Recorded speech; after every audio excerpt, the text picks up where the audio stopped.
2008, and I said, that the country will come back. It'll go through a big recession and everything, but it'll come back, and it's coming back. So don't ever worry about America. It'll tell you, you're in the right place. So you've been famous for your investment strategy on basically that follows the opposite side of principles. Invest when the chips are down and ride it up. That served you well. So what's your favorite time that you were able to accomplish that, when you caught somebody down and moved up? Well, I always think my favorite time's gonna be tomorrow.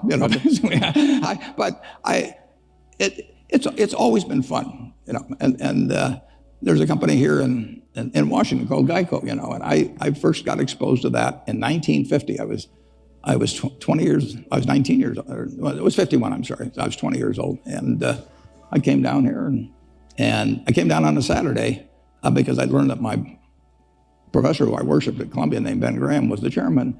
I got down here and the door was locked when I went to the building because it was Saturday, and I pounded on the door, and some janitor let me in, and a marvelous fellow named Lorimer Davidson spent 4 hours with me teaching me all about insurance, and he helped me so much in life. You're going to get helped by some wonderful people in life. It's a great thing to remember later on when you get to be my age, that all the help you've received from different people, because nobody does it alone. Obama got in trouble when he said that in the campaign, that nobody does it by themselves. Nobody does do it by themselves. We all sit in the shade of trees that were planted by others. So it's obligatory, I think, to plant a few trees ourselves if we've had good luck. It's been a great ride, but it's not over. So when did you actually buy Geico? When did you invest in Geico the first time? Well, Geico I met Lorimer Davidson when I was finishing up at Columbia, and then I started selling securities when I got out. And I went out to my Aunt Alice. My Aunt Alice would have bought anything from me.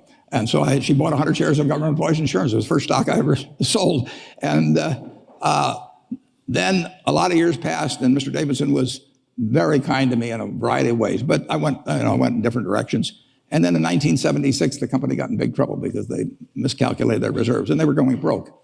And so I came back here, and I bought a third of the company in the market in a very short period of time. And then in 1995, by now our third had become a half because they'd repurchased their shares. And I went out to see Mr. Davidson, who was out in Bethesda. He was 96 or 97, and he had a bunch of stock in Geico with no cost basis because he'd held it forever. And I said, Davey, if I make an offer for this company for cash, you're going to pay a big tax. And of course, if you die with the stock, you don't have that tax, and you get a stepped up basis. So I'm not going to make this offer unless it's all right with you. And he said to me, Warren, I've hoped for this all my life. And so we bought the rest of the company.